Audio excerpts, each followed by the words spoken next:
Girl friend తో physical relationship పెట్టుకోవాలి అనుకుంటున్న అబ్బాయిలు అందరూ తప్పకుండా గుర్తు పెట్టుకోవాల్సిన విషయం ఒకటి ఉందండి.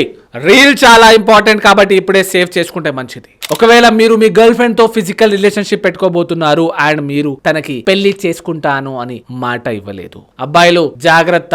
మీ గర్ల్ ఫ్రెండ్ అంగీకారంతో ఫిజికల్ రిలేషన్షిప్ పెట్టుకుంటే మనం ఏదైతే ఫిజికల్ రిలేషన్షిప్ పెట్టుకోబోతున్నామో అది నీ అంగీకారంతో అవుతుంది.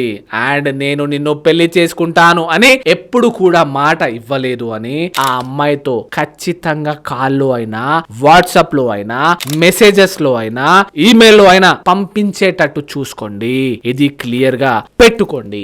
ఇలా చేయండి అని నేను మీకు ఎందుకు అంటున్నానంటే, ఒకవేళ మీరు ఫిజికల్ రిలేషన్షిప్ పెట్టుకున్నాక అమ్మాయి ఇప్పుడు ప్లేట్ మార్చి నువ్వు నన్ను పెళ్లి చేసుకోకపోతే నీ మీద కంప్లైంట్ ఇస్తాను అని టార్చర్ చేయడం స్టార్ట్ చేస్తారు. నా క్లయింట్ ఒకరికి ఇలానే జరిగింది. అతను ఒక అమ్మాయితో ఆమె అంగీకారంతో ఫిజికల్ రిలేషన్షిప్ పెట్టుకున్నాడు అండ్ తను పెళ్లి చేసుకుంటాను అని మాట కూడా ఎప్పుడు ఇవ్వలేదు. కానీ ఫిజికల్ రిలేషన్షిప్ పెట్టుకున్న తర్వాత ఆ అమ్మాయి అతన్ని పెళ్లి చేసుకో అని టార్చర్ చేయడం స్టార్ట్ చేసింది. పెళ్లి చేసుకోకపోతే నీ మీద అండర్ సెక్షన్ 69 ఆఫ్ BNS తో కంప్లైంట్ ఇస్తాను, కేసు పెడతాను అని అనడం మొదలు పెట్టింది. According to section 69 of BNS ఇలాంటి విషయాలలో అబ్బాయిలు కరెక్ట్ అయినా చట్టం అమ్మాయిలకు ముందు సపోర్ట్ గా ఉంటుంది.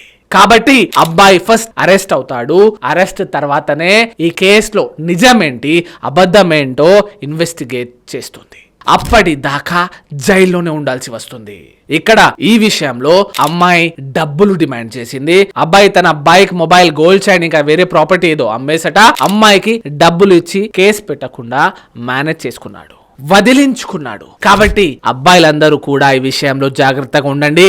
లా తెలుసుకోండి, మీకు మీరే లాయర్ అవ్వండి. ఇలాంటి ఇంకా లీగల్ విషయాల కోసం మీ లీగల్ గురును ఫాలో చేయండి. Thank you so much.